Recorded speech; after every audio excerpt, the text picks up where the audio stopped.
Thank you very much, Mark. It's a real honor and a pleasure to have a chance to be here today, and joined by many people who today make their lives in politics or have in the past that I'd just like to pay tribute to. My colleague in Cabinet, the Honourable Marie Butriani. Peter Fonseca, my parliamentary assistant, has gone back to Public Accounts Committee but was with us for the meal. Sounds a bit more like a strategy I'd be inclined to employ.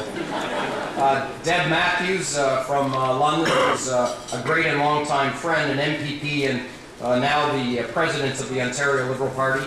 Dr. Shafiq Qadri from my home turf of Etobicoke. My friend David Zimmer, all part of our new government at Queen's Park. Two members of a past government at Queen's Park that I had the honor of working for, Gilles Morin, a distinguished MPP from Ottawa, and Charles Beer, who has distinction that goes well beyond his term as an MPP because he's now serving as my executive assistant, and I think that's a very distinguished role indeed. But you know, frankly speaking, Charles might have a different point of view. I'd also like to pay particular tribute to Barbara Hall, who sits alongside the podium. They use the word community a lot, and there is no one person that's taught me more about community than Barbara Hall, and I'm very honored, Barbara, that you're here today.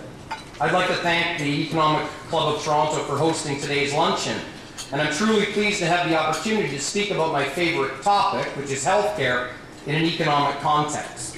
And I say this not just because at $28 billion, healthcare is an important sector of our economy, employing hundreds of thousands of people and acting as a major purchaser of goods and services, but because healthcare also brings an important economic advantage to Canadian employers, saving them billions more in insurance premiums while greatly enhancing our province's productivity. But even more importantly, Medicare, our system of publicly funded healthcare, is the very best expression of Canadian values.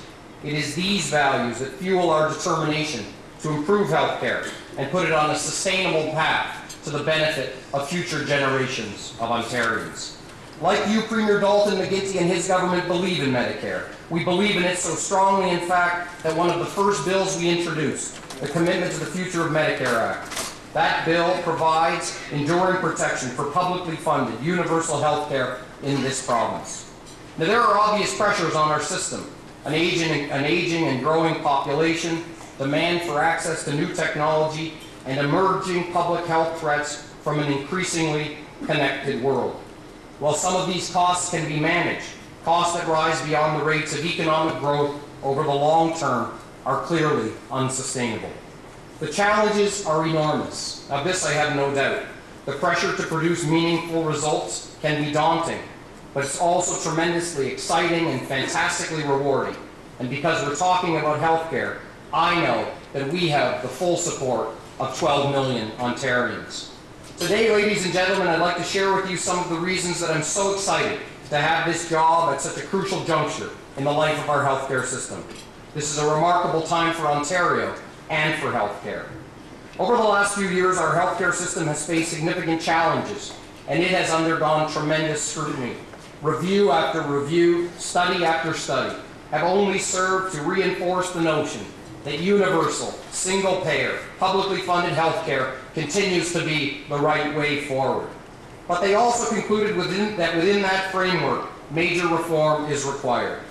None have spoken on that subject as loudly and as clearly as Roy Romano. And as we embark down a path of change, I feel a sense of good fortune that his thoughtful report provides us with a clear roadmap to guide us. I know that there are many people in this room who agree with me. They believe that Medicare is worth preserving, that it can be preserved. And when I look around, I see such a fine selection of the people who I have been so gratified to meet in the short time since my appointment as Health Minister. They give so much of themselves each and every day in the name of our health care, on behalf of you and me and our families. I call these people my healthcare heroes, and a few of them I'd like to single out for you today. Louise Binder, who sits there in red, is a passionate voice from Voices of Positive Women, someone I've known for so long. Carol Miller from Stratford is someone that I met more recently, a breast cancer survivor. She's shown leadership in helping to raise hundreds of thousands of dollars, but way more importantly, give people an emotional outlet for their remembrances of people who have fought breast cancer through a quilt project. Dr. Philip Berger, a man who has an extraordinary strong reputation for making hospitals connect and be relevant to really diverse communities. Dr. Alan Hudson, who has provided exemplary leadership across such an amazing diversity of roles in our healthcare system. And my newest healthcare hero is Kristopher Knowles. Kristopher Knowles came today from Kingston, but he makes his home in Sarnia. Kristopher's 13. Kristopher needs a liver.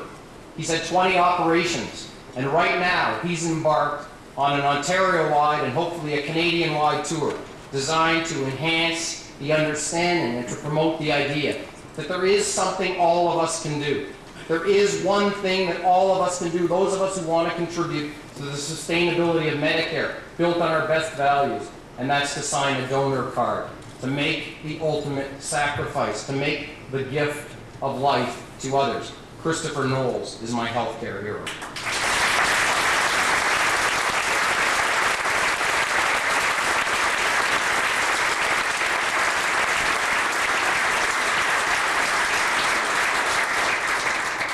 I've invited a number of other special guests today that reflect the diversity of our system.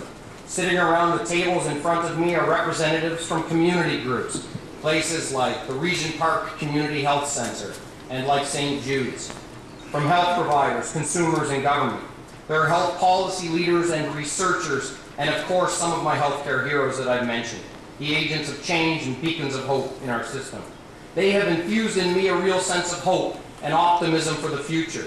They have shown me that there are real opportunities for positive change all around us, opportunities for us to seize. I declare the time for talking about reform over. People voted for real positive change. Now it's time to deliver. I think it's strange, but when I was first appointed as Minister of Health, the first thing most people asked me was, "Are you scared?" This was a question rooted in the belief that the challenges we face in healthcare are enormous, and that they are too big for any one person to resolve. And obviously it's true. There are enormous challenges, and they are too big for just one person to fix. But there are ways to confront these challenges head on. Solutions that require not just the labor of one, but the determined effort of all of us. Public health care deserves no less. Everyone in this room today knows all too well that the challenges are great and that the signs of strain are undeniable. But many of us also know that we have a very good foundation on which to build, and that the task at hand is full of opportunity. The McGuinty government has already taken some substantial steps to seize those opportunities. We've moved quickly to redefine our relationship with the federal government on the basis of cooperation, and we've played a key role in ensuring the establishment of the National Health Council. We appointed Dr. Sheila Basler as Ontario's Chief Medical Officer of Health, and now all Ontarians will benefit from her remarkable abilities as she leads us in the renewal of public health in our province. When a Toronto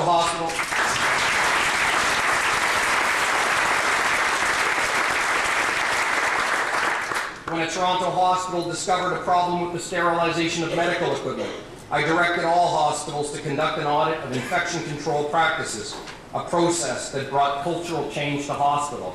And I'd like to applaud those hospitals and the work of the Ontario Hospital Association, represented today by Tony Dagnoni and Hilary Short. We did good work together. We've taken decisive actions to protect our seniors in long-term care facilities by conducting unannounced annual inspections. And today, my parliamentary assistant, Monique Smith, is conducting a top-to-bottom review of long-term care to make the system more transparent and responsive to the needs of our seniors. Premier McGuinty and I are committed to restoring the foundations of nursing, foundations that have been chipped away over time, because we believe that nurses are at the heart of the healthcare system. We targeted some of the federal diagnostic and medical equipment funding to purchase safety equipment in our hospitals, such as ceiling-mounted bed lifts. This is the first of a long-term strategy to invest in better working conditions for nurses. And we've challenged hospitals to convert overtime dollars into full-time opportunities for Ontario's nurses. Last but not least, we introduced two cornerstone bills that set the stage for transformation.